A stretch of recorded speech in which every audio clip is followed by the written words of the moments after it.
We provide you the platform to turn your dreams into reality.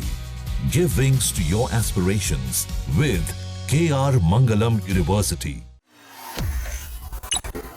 Bangladesh की अंतरिम सरकार के मुखिया मोहम्मद यूनिस अब भारत के साथ बनाए खराब संबंधों को ठीक करने में जुट गए हैं। यही कारण है कि यूनिस सरकार ने अपने सबसे चहेते पाकिस्तान और चीन को अब बड़ा झटका दे दिया है। बांग्लादेश के विदेश मामलों के सलाहकार मोहम्मद तौहीद हुसैन ने गुरुवार को बांग्लादेश, चीन और पाकिस्तान गठबंधन की संभावना से इनकार कर दिया। यानी अब बांग्लादेश ये समझ गया है कि भारत को नाराज करके या उससे दुश्मनी मोल लेकर चीन और पाकिस्तान के सहारे आगे नहीं बढ़ा जा सकता। बांग्लादेश का हित भारत के साथ ही जुड़ा हुआ है, इसलिए भारत के साथ ही अर्थव्यवस्था को आगे बढ़ाया जा सकता है। बांग्लादेश के विदेश मंत्रालय ने साफ किया कि हाल ही में तीनों देशों के बीच बैठक राजनीतिक नहीं थी। ये पूछे जाने पर कि क्या बैठक का उद्देश्य भारत को दरकिनार करना था, तो तौहीद हुसैन ने कहा कि मैं आश्वस्त करता हूं कि पड़ोसी देश भारत को लक्ष्य करके ऐसा नहीं किया गया।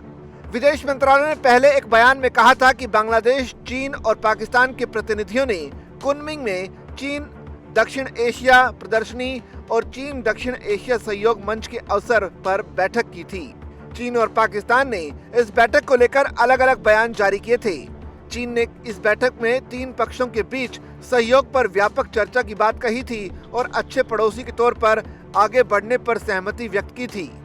दूसरी ओर पाकिस्तान ने इसे बांग्लादेश, चीन और पाकिस्तान के बीच बना एक अलग गुट बताया था।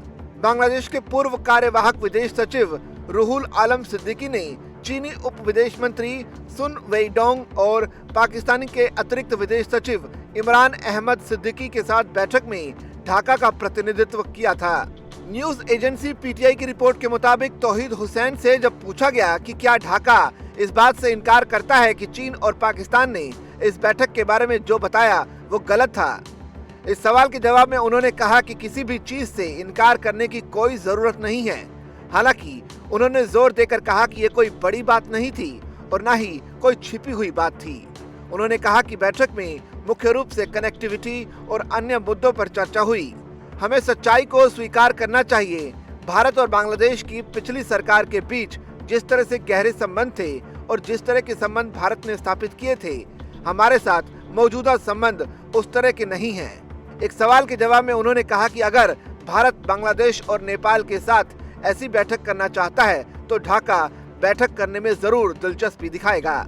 इससे पहले प्रधानमंत्री मोदी ने बकरीद के मौके पर बांग्लादेश की अंतरिम सरकार के मुखिया मोहम्मद यूनिस को एक पत्र लिखकर मुबारकबाद दी थी और साथ मिलकर आगे बढ़ने की बात कही थी। जवाब में यूनिस ने भी मोदी को पत्र लिखकर आपसी सहयोग से काम करने का आश्वासन दिया था। वैसे कुछ समय पहले जब चीन में जाकर यूनिस ने भारत के 7 पूर्वोत्तर राज्यों को लेकर तीखी बयानबाजी की थी, तो भारत ने भी यूनिस को आगाह कर दिया था कि इस तरह की बयानबाजी से भारत और बांग्लादेश के रिश्ते सहज नहीं रह सकते। लिहाजा ऐसे बयानों से बांग्लादेश को बचना चाहिए।